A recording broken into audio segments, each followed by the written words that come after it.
परम श्रद्धेय और हम सब लोगों के प्रेरणा के स्रोत चिर युवा आदरणीय सांसद राज्यसभा बाबूराम निषाद जी, हमारे अनुज आदरणीय और समाज के लिए सदैव अपने जीवन को समर्पित कर चुके हमारे सबके बीच में एक युवा प्रेरणा स्रोत स्वामी विवेकानंद जी से प्रेरणा लिए हुए हमारे प्रिय अनुज दुर्गेश जी, जो इस एसआर ग्रुप के युवा साथी हैं और हम सब के सहयोगी हैं। भारतीय जनता पार्टी के लिए एक कार्यकर्ता की भांति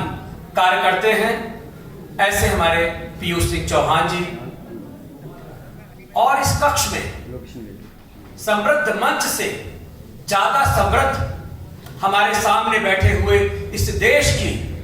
दिशा और दशा को बनाने वाले हमारे युवा साथी हमारे बीच में आज हमारे युवा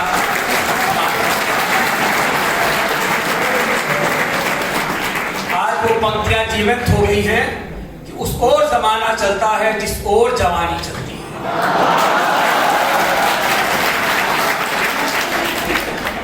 साथियों, एक बहुत कम आयु में स्वामी विवेकानंद जी ने इस देश को एक ऐसी दिशा दिया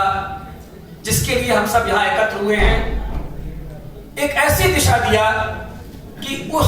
व्यक्ति का जो प्रकाशमय जीवन था उस पर बहुत ज्यादा प्रकाश अभी हमारे आदरणीय सांसद जी डालेंगे। मैं सिर्फ इतना ही कहना चाहता हूं कि जो ये कक्ष है, इस कक्ष की औसत आयु जो मैं देख पा रहा हूं अपनी आंखों से, आखिरी तक भरा हुआ कक्ष, और इस कक्ष की औसत आयु अगर मैं देखूं तो इस कक्ष की औसत आयु 19 वर्ष है। और ये यही 19 वर्ष है जब स्वामी विवेकानंद जी ने इस पूरे देश को नहीं पूरे विश्व को एक नया संदेश दिया था। और इस कक्ष की आयु से ही मैं अपनी आयु को भी जोड़ते हुए, जो लोग हैं औसत आयु 19 ईयर है, एवरेज आप लोग जानते होंगे, मैथमेटिक्स के स्टूडेंट्स हैं, तो ये जो औसत आयु 19 की थी, उस 19 वर्ष की औसत आयु में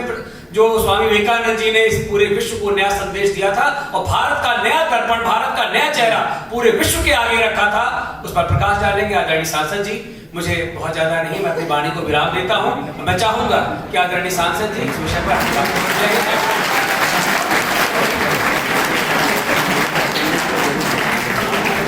हेलो